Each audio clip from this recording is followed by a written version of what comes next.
Okay, we're going to name this pose to pose. And we're going to do both.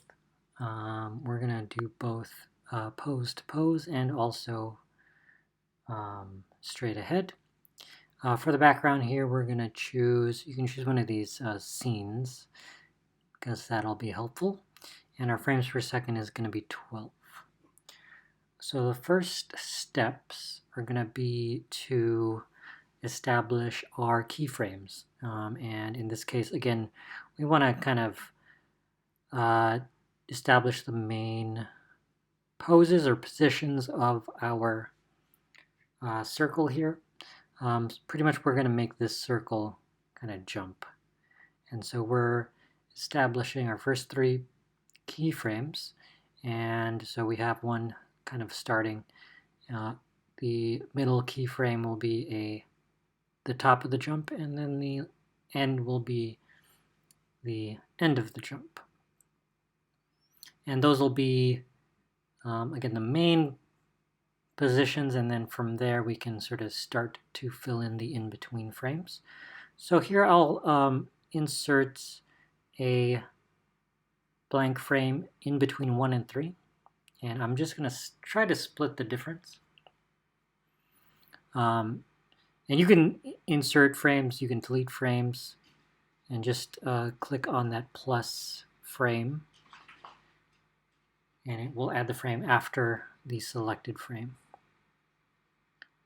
So here I'm going to draw kind of in between 1 and 3, and I'm going to draw a circle. I'm going to stretch that out a bit. Let me redo that, because we're going to get a little bit of a stretch here. Because we have some movement. So utilizing that squash and stretch that we learned about, we're going to do that here on frame 4 as well. And so now, let me just adjust this, kind of even that out a bit.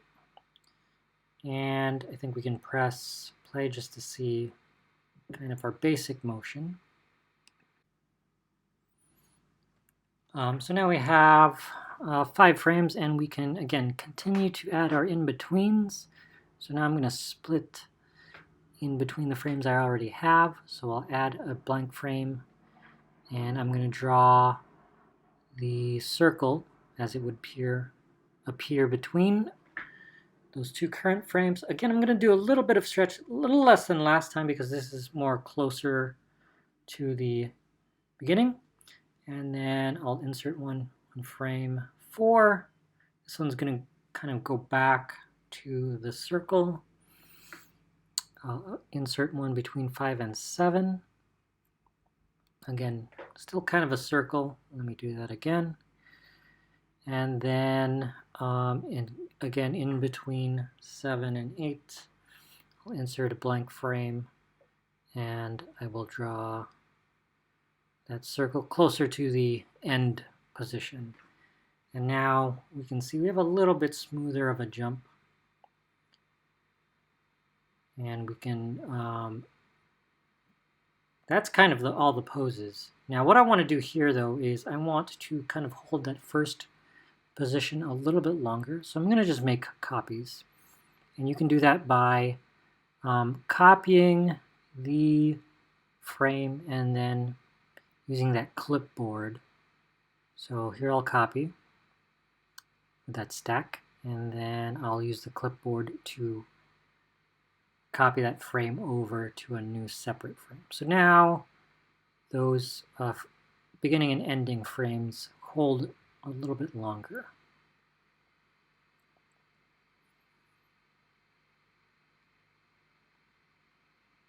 And I'm just going to hold it for 4 frames on each end, just so there's a little bit more of a space between the jump and the landing. So that's pretty much our animation, at least the main body. Now what we can do now that we have all of our frames that we drew kind of pose to pose, now we're going to go in and on a different layer, we're going to animate some ears. And this one we'll do kind of straight ahead. So we're going to go frame by frame, and we'll draw in the ears, and these will be sort of bunny ears because we want to get a little bit of movement. Now for these first 4 frames, we're just going to copy it over. Notice that when you add in a different layer, you can just draw on that layer. So I'm just going to copy that 4 times on each of those first 4 layers. And then as we move frame by frame, we're going to just kind of think about how these ears might move. So I'll draw these kind of moving back a bit as our ball jumps forward. Here they're going to go back a bit more.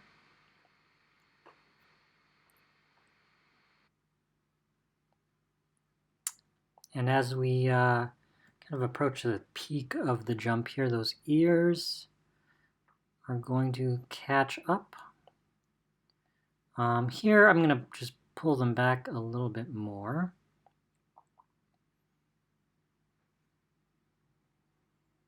And again on frame 8, I'm going to kind of put them directly above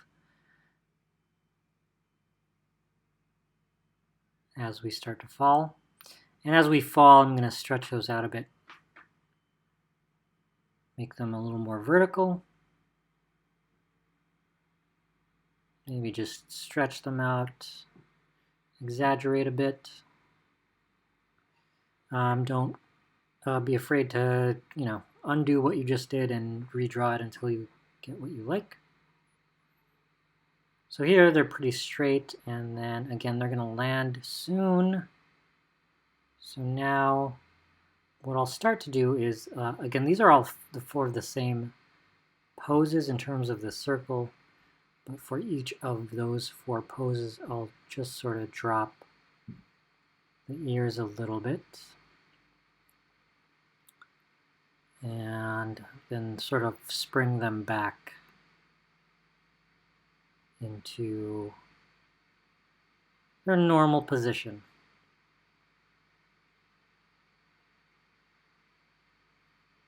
So let's see what that looks like. Not too bad. I think though what I want to do is I want those ears to kind of be pulled back a little bit more at the beginning around frames 6 and 7, so I'm going to redraw those. So I'll just erase them on frame 6. I'm going to pull them back a little bit more so we get a little more movement out of them. And I'll do that at frame 7 too. So again, one of the things with the layers here in Flip a Clip, if you draw your objects on them, you don't really have to redraw the whole thing. So that looks a little bit better. And now we have pretty decent animation. Now what I want you to do is you're going to add in a 3rd layer, and you're going to add in another feature to our character. I'll let you decide. You're going to draw this kind of straight ahead to follow what we already have. You can do things like maybe do a little bit of an arm, or keep it simple, of course, a little flap for an arm. You can do a face, an eye. You can even draw feet. You only have to do one, so pick something. Now when I do feet or arms, again, I would keep it simple. I don't want to draw fingers.